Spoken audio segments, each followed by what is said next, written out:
नमस्कार, साधना प्लस बिहार झारखंड देख रहे हैं आप। मैं हूं आपके साथ प्रगति चतुर्वेदी। खबरों की शुरुआत करेंगे, लेकिन उससे पहले एक नजर इस वक्त की हेडलाइंस पर।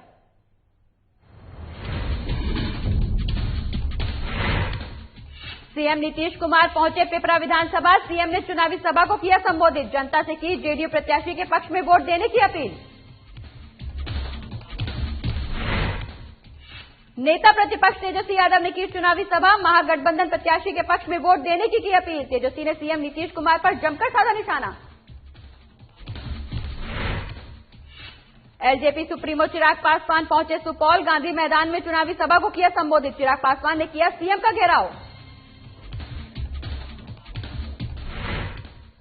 दूसरे चरण के मतदान को लेकर प्रशासन सतर्क। कल सुबह 7 बजे से लेकर शाम को 6 बजे तक होगा मतदान। जिलाधिकारी ने मतदान केंद्र की तैयारियों का लिया जायजा।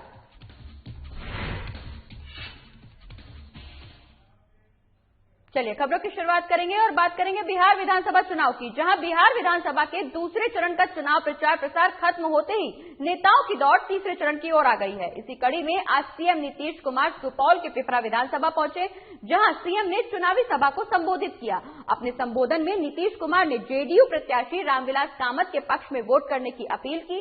साथ ही सीएम ने अपने कार्यालय में किए गए कामों के बारे में जनता को बताया। इसी के साथ बिहार में सरकार पर बचे सभी अधूरे कामों को पूरा करने की बात कही। इस दौरान मंच पर एनडीए के कई नेता मौजूद रहे।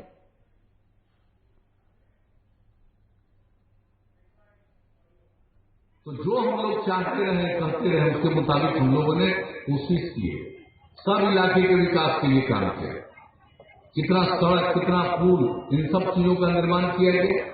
किस तरह से आवागमन में असुविधा थी, कैसे हम लोगों ने उसको सुधारने का प्रयास किया। अपराध पर नियंत्रण किया। हर साल केंद्र सरकार के द्वारा हर राज्य के अपराध के आंकड़े प्रकाशित होते हैं, और जो सबसे हाल में आंकड़ा प्रकाशित हुआ है, अब आप जान लीजिए, बिहार इतना बड़ा राज्य है, इतनी बड़ी आबादी है, और अपराध के मामले में 23वें नंबर पर देश में पहुंच गया है। और अगली खबर मधेपुरा से है, जहां मुख्यमंत्री नीतीश कुमार चुनाव प्रचार के लिए मधेपुरा पहुंचे। इस दौरान उन्होंने आलमनगर और बिहारीगंज में चुनावी सभा को संबोधित किया। इस दौरान उन्होंने बिहार सरकार के मंत्री नरेंद्र नारायण यादव के लिए पानी टंकी मैदान में चुनावी जनसभा को संबोधित किया। वहीं बिहारीगंज में उदाकिशुनगंज एसबीजेएस हाई स्कूल मैदान में निरंजन महतो के लिए जनता से वोट मांगा। इस दौरान सीएम ने एनडीए सरकार के द्वारा किए गए कार्यों को गिनवाया। साथ ही उन्होंने शराबबंदी के लाभ में भी लोगों को अवगत कराया। इस दौरान सभा में मौजूद जनता की समस्याओं को भी सुना गया।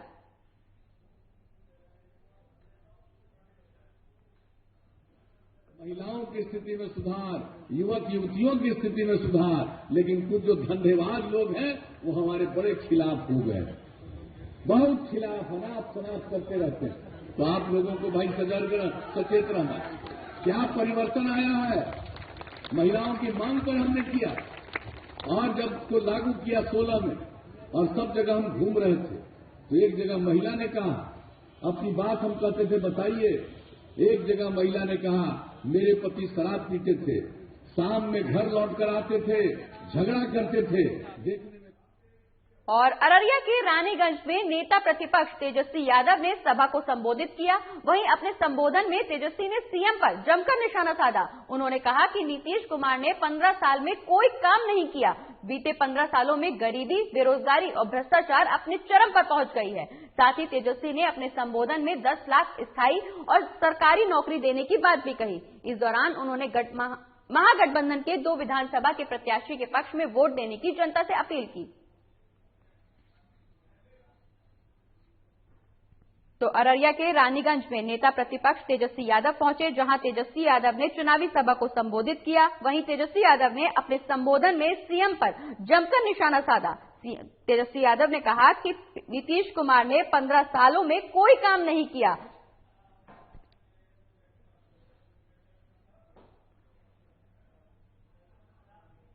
हमको जाना है, पहुंचना है, लेकिन रानीगंज की जनता को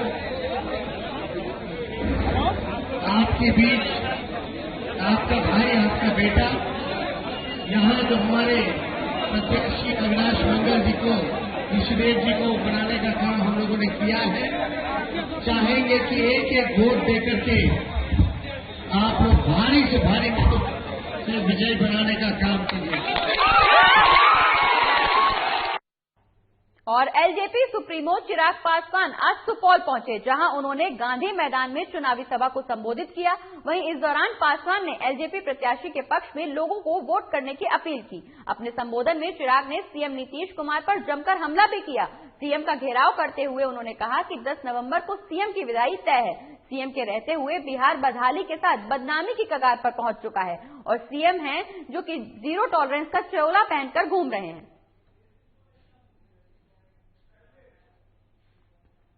तो एलजेपी सुप्रीमो चिराग पासवान सुपौल पहुंचे, जहां उन्होंने चुनावी सभा को संबोधित किया। इस दौरान चिराग पासवान ने एलजेपी प्रत्याशी के पक्ष में वोट देने की जनता से अपील भी की। साथ ही अपने संबोधन में चिराग पासवान ने सीएम नीतीश कुमार पर भी हमला किया।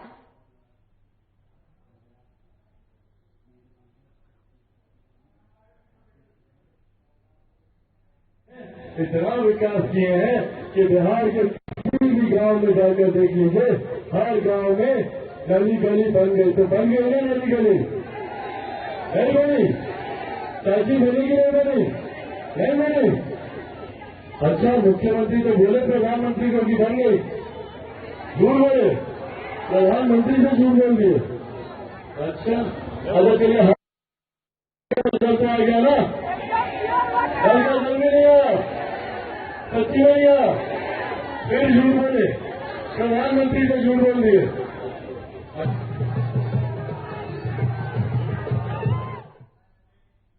और समस्तीपुर में विधानसभा चुनाव के दूसरे चरण के मतदान को लेकर प्रशासन ने अपनी तैयारियां पूरी कर ली हैं। वहीं शांतिपूर्ण और भयमुक्त चुनाव कराने को लेकर जिला प्रशासन और पुलिस प्रशासन काफी मुस्तैद दिखाई दे रहा है।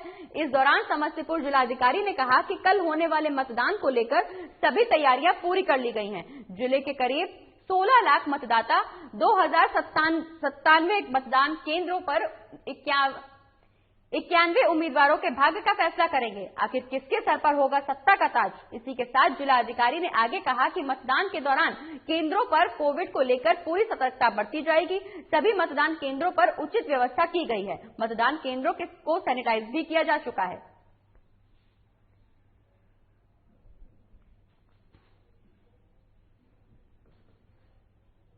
जोनल की भूमिका निभाएंगे, जोनल पदाधिकारी के रूप में काम करेंगे। सुपर जोनल दंडाधिकारी 10 रहेंगे। अभी तक जो कार्रवाइयां की गई हैं वो आपको शेयर किया गया है।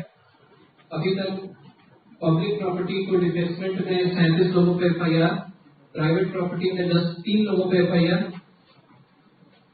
और अन्य कारणों से 8 एफआईआर किया गया है, जो आदर्श आचार संहिता के उल्लंघन पर एफआईआर किए गए हैं। और खबरों का सिलसिला लगातार जारी रहेगा, लेकिन फिलहाल वक्त एक छोटे से ब्रेक का, जल्द लौटेंगे।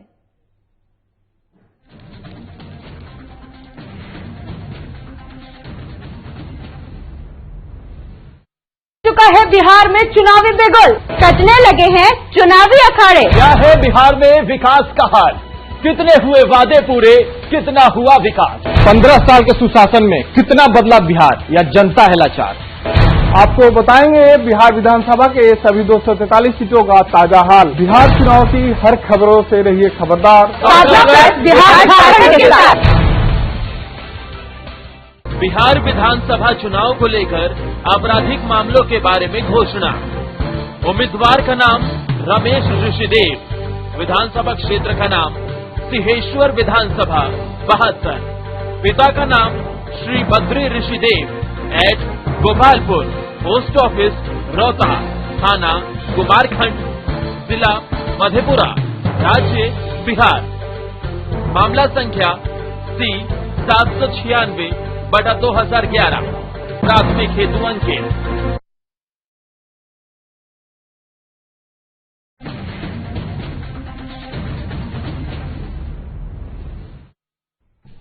और ब्रेक के बाद एक बार फिर से स्वागत है आपका। खबरों में आगे बढ़ेंगे और बात करेंगे बिहार विधानसभा चुनाव की, जहां कल यानी 3 नवंबर को बिहार विधानसभा चुनाव का दूसरा चरण में मतदान होना है। वहीं मतदान को लेकर पुलिस और प्रशासन पूरी तरह से मुस्तैद है। आपको बता दें, नालंदा जिले के राजगीर विधानसभा क्षेत्र के मिडिल स्कूल पोखरपुर में आदर्श मतदान केंद्र बनाया गया है। इस मतदान केंद्र में मतदाताओं के लिए सभी तरह की सुविधा व्यवस्था की जा चुकी है। इतना ही नहीं, पहली बार वोट डालने के लिए आने वाले युवा वोटरों को उत्साहित करने के लिए प्रमाण पत्र भी दिया जाएगा। वहीं गिरियक वीडियो धर्मवीर कुमार ने आदर्श मतदान केंद्र की व्यवस्थाओं का जायजा लिया है।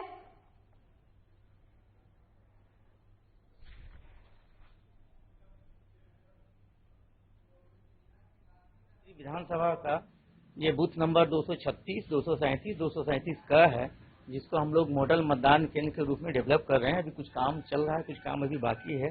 और ये इसके लिए हमने एक यहाँ पे सेल्फी पॉइंट भी बनाया है। अंदर में जो भी हमारे वोटर हैं वो अफरा तफरी ना हो, इसके लिए हमने यहाँ सिटिंग अरेंजमेंट किया है कि जो भी वोटर आएंगे बैठ करके अपनी बारी का इंतजार करेंगे। अब यहाँ पे चेयर वगैरह लगाया गया है। कुछ अलग से हम लोग महिला बीएलओ को भी लगाए हैं ताकि जो भी लेडीज वोटर आएंगे उनके साथ जो बच्चे वगैरह हैं उनको वो ले करके वो थोड़ा सा प्लेइंग का भी कुछ व्यवस्था रख रहे हैं ताकि बच्चे को वहाँ खिलाएंगे और उनकी माँ वगैरह जो है वो आराम से वोट का अपना प्रयोग कर सके। खड़े हैं 172 विधानसभा बिहार शरीफ। आप पीछे देख सकते हैं कि एक आदर्श बूथ है जो रांची रोड स्थित पीडब्ल्यूडी के कार्यालय में है। यहाँ हर वो सुविधा होगी जो एक आदर्श बूथ की होती है।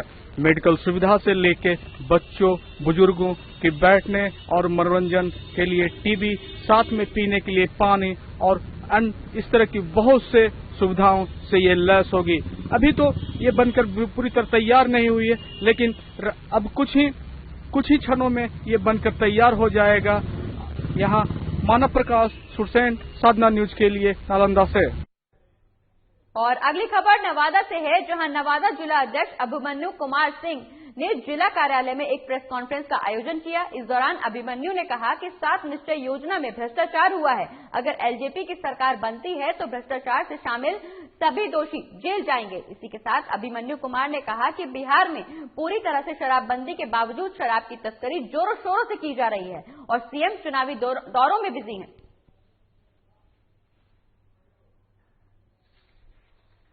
राष्ट्रीय अध्यक्ष आदरणीय चिराग पासवान जी ने बहुत पहले ही यह बातें बता दी थी कि जो आदरणीय मुख्यमंत्री जी का 7 निश्चय योजना जो चल रही है बिहार में, वह 7 निश्चय योजना सिर्फ और सिर्फ भ्रष्टाचार का अड्डा है, सिर्फ वह लूट का जगह है।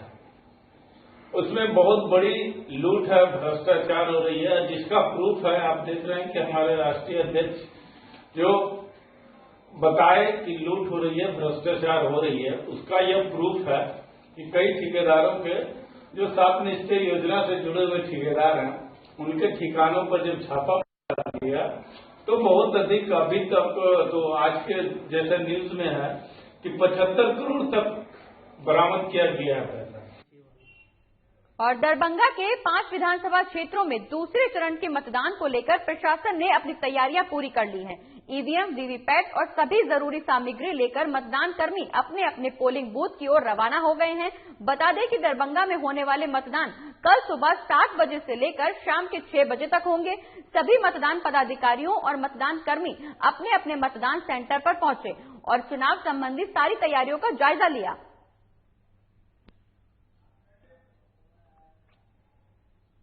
तो दरभंगा के 5 विधानसभा क्षेत्रों में दूसरे चरण के मतदान को लेकर प्रशासन ने तैयारियां पूरी कर ली हैं। आपको बता दें कि कल मतदान होना है, दूसरे चरण का मतदान कल किया जाएगा। इस दौरान मतदान का समय सुबह 7 बजे से लेकर शाम को 6 बजे तक रहेगा। इस दौरान ईवीएम, वीवीपैट और सभी जरूरी सामग्री लेकर मतदान कर्मी अपने अपने पोलिंग बूथ की ओर रवाना हो गए हैं।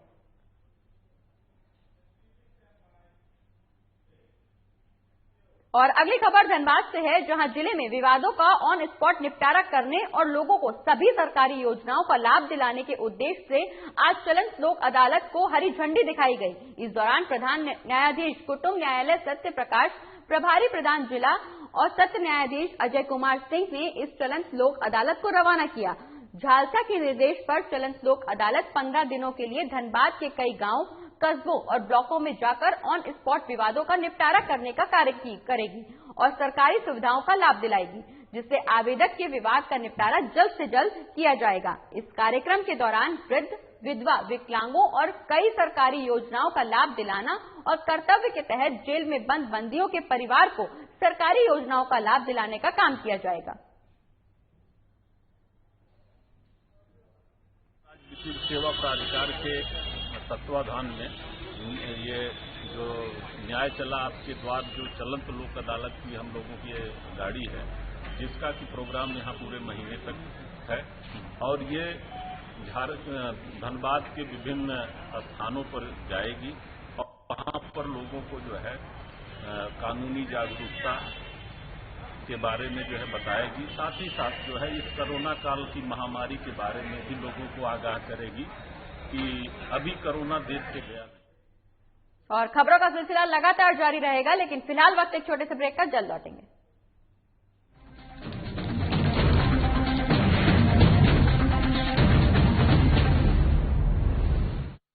है बिहार में चुनावी बेगुल, सजने लगे हैं चुनावी अखाड़े। क्या है बिहार में विकास का हाल, कितने हुए वादे पूरे, कितना हुआ विकास। 15 साल के सुशासन में कितना बदला बिहार या जनता है लाचार। आपको बताएंगे बिहार विधानसभा के सभी 243 सीटों का ताजा हाल। बिहार चुनाव की हर खबरों से रहिए खबरदार। बिहार झारखंड के साथ।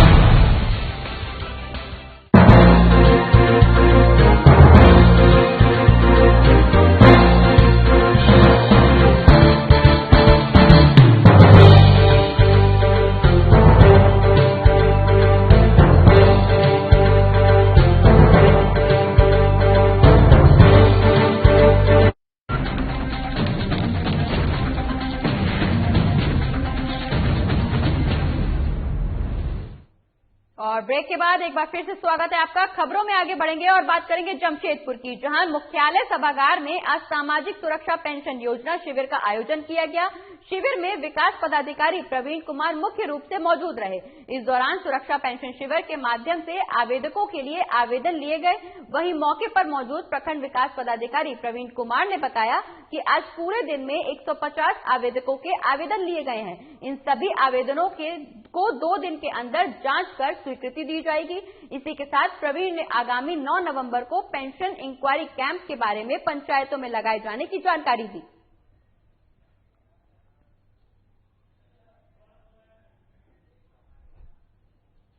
तो जमशेदपुर के मुख्यालय सभागार में आज सामाजिक सुरक्षा पेंशन योजना का शिविर आयोजन किया गया। वहीं इस दौरान शिविर में विकास पदाधिकारी प्रवीण कुमार मुख्य रूप से मौजूद रहे। इस दौरान सुरक्षा पेंशन शिविर के माध्यम से आवेदकों के आवेदन भी लिए गए। वहीं मौके पर मौजूद प्रखंड विकास पदाधिकारी प्रवीण कुमार ने बताया कि आज पूरे दिन में लगभग 150 आवेदकों के आवेदन लिए गए हैं।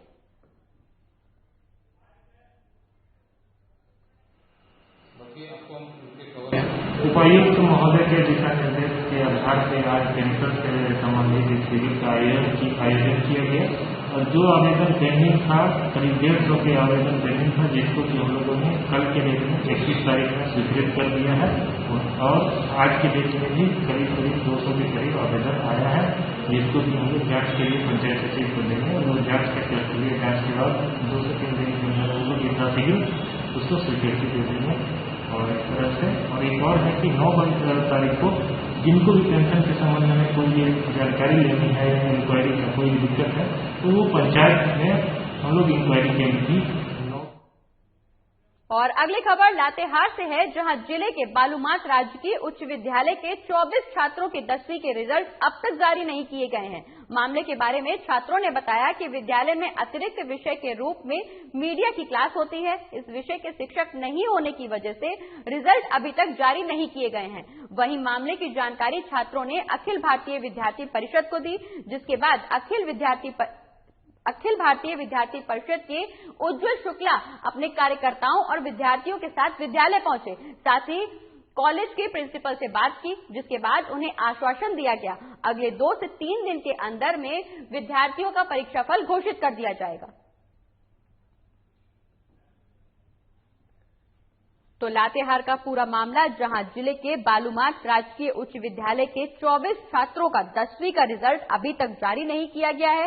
वहीं इसकी जानकारी जब स्टूडेंट्स ने दी तो उसके चलते स्टूडेंट्स ने का कहना ये कि विद्यालय में अतिरिक्त विषय के रूप में मीडिया की क्लास होती है, जिसके चलते शिक्षक नहीं होने की वजह से रिजल्ट अभी तक जारी नहीं किया गया है।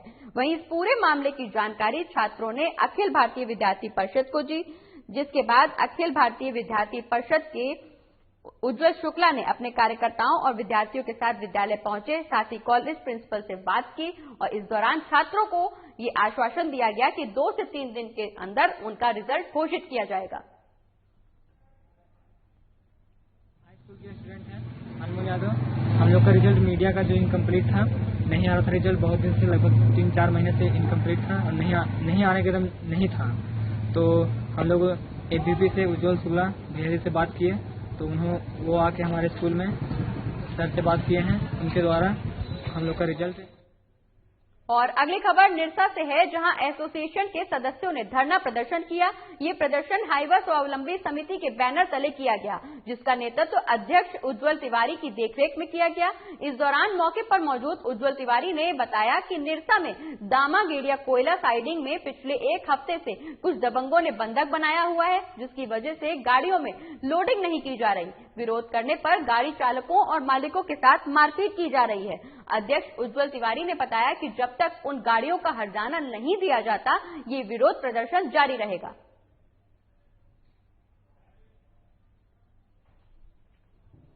तो निरसा में एसोसिएशन के सदस्यों ने धरना प्रदर्शन किया। आपको बता दें कि ये प्रदर्शन हाईवा स्वावलंबी समिति के बैनर तले किया गया, जिसका नेतृत्व अध्यक्ष उज्जवल तिवारी की देखरेख में किया गया।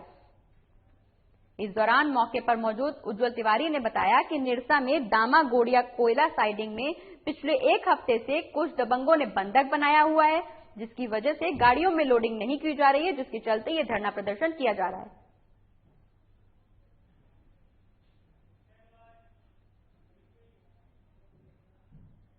और अगली खबर हजारीबाग से है, जहां पत्रकारों ने सामूहिक रूप से विरोध प्रदर्शन किया है। ये प्रदर्शन पत्रकार विवेक मामले में किया गया। इस दौरान हजारीबाग पत्रकारों ने काला बिल्ला लगाकर विरोध प्रदर्शन किया। सभी पत्रकारों ने उत्तरी छोटा नागपुर प्रमंडल के डीआईजी को ज्ञापन सौंपा है। वहीं मामले के बारे में डीआईजी ने कहा कि विवेक सिंह मामले पर लगातार कानूनी कार्रवाई की जा रही है। पुलिस हर मामले की गहराई से छानबीन कर रही है। जल्द ही पुलिस सभी अपराधियों को गिरफ्तार करने में सफलता हासिल कर लेगी।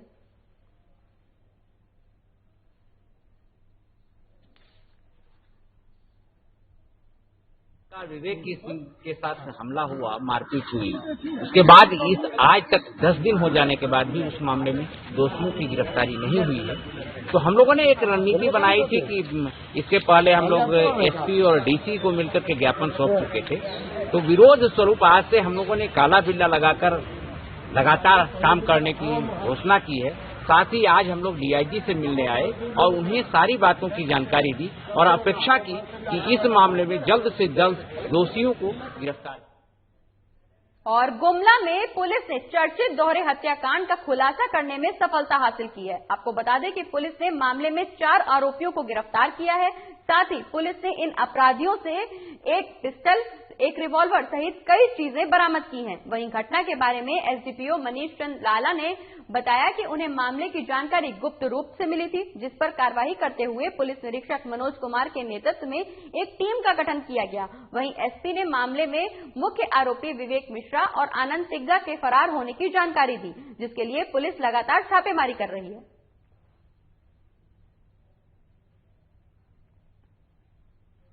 25 तारीख को घाघरा थाना अंतर्गत सुंदरी गांव में एक भाई और बहन का लाश पड़ा हुआ था, उसका मर्डर हुआ था। इस केस का खुलासा के लिए एसडीपीओ गुमला के नेतृत्व में हम लोग एक टीम का गठन किया गया था। एकदम एक ब्लाइंड केस था। अनुसंधान के क्रम में हम लोगों को सूचना मिला था कि ये जो अभियुक्त लोग जो घटना करने के लिए जो हथियार यूज किया है, उस हथियार के बारे में कुलदीप जायसवाल जो घाघरा का रहने वाला है उनको पता है। तो इसको जब हम लोग बुला के पूछताछ किया तो ये उस घटना पे, मर्डर पे अपना संलिप्तता के बारे में बताया और इन्होंने अपना हथियार जहां रखता है उस इलाका पुलिस को बताया। और ये हाई स्कूल मैदान घाघरा थाना के अंतर्गत पूरा विनोद महली के घर पे जब हम लोग इनकी निशानदेही पर छापामारी किया तो घटना पे यूज किया हुआ और उसके अलावा टोटल एक पिस्टल, एक रिवॉल्वर और 3 सिंगल शॉट हथियार मिले। इनके द्वारा अपना स्वीकारोक्ति बयान में यही बताया कि इस घटना जो मर्डर का घटना में इनका 2 सहयोगी इन्वॉल्व है, इसमें एक है। और अगली खबर धनबाद से है, जहां गंगा उत्सव मनाया गया। इस दौरान जोगरात पंचायत के लोगों ने पूजा आराधना कर नए तालाब का उद्घाटन किया। साथ ही सांस्कृतिक कार्यक्रम और भजन कीर्तन का भी आयोजन किया गया। इस दौरान पंचायत के मुखिया सुभाष पाठक ने कहा कि लोग प्राकृतिक महत्व को समझें, इसलिए पंचायत में गंगा उत्सव मनाया जा रहा है। वहीं मौके पर मौजूद लोगों ने नमामि गंगे की शपथ ली। साथ ही अपने आसपास के वातावरण को भी साफ रखने की भी शपथ ली गई।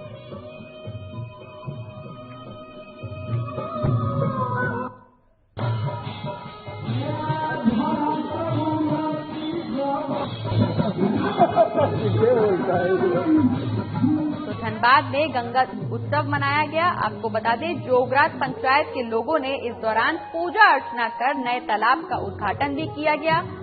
साथ ही इस दौरान सांस्कृतिक कार्यक्रम और भजन कीर्तन का भी आयोजन किया गया। तस्वीरों में आप साफ देख सकते हैं, गंगा उत्सव मनाने के दौरान जोगरात पंचायत के लोगों ने पूजा अर्चना की, तालाब का उद्घाटन किया। साथ ही सांस्कृतिक कार्यक्रम और भजन कीर्तन का भी आयोजन इस दौरान किया गया। वहीं इस दौरान पंचायत के मुखिया ने कहा कि लोग प्राकृतिक महत्व को समझें, इसलिए पंचायत गंगा उत्सव का आयोजन कर रही है, जिसके चलते लोगों ने पूजा आराधना कर नए तालाब का उद्घाटन किया। सांस्कृतिक कार्यक्रम और भजन कीर्तन का भी आयोजन किया गया। इस दौरान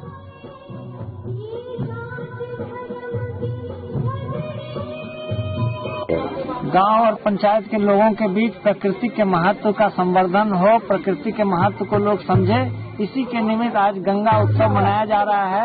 जो भी जलास्रोत है उसका संरक्षण का महत्व ग्रामीण समझ पाए, इसके लिए हम लोग यहाँ पूजन किए, तालाब में माँ गंगा का आह्वान किए और प्रकृति का जो हम लोगों के जीवन में महत्व है इसको लोग नहीं भूलें और सांस्कृतिक रूप से और प्राकृतिक रूप से दोनों एक दूसरे से जुड़े हुए हैं।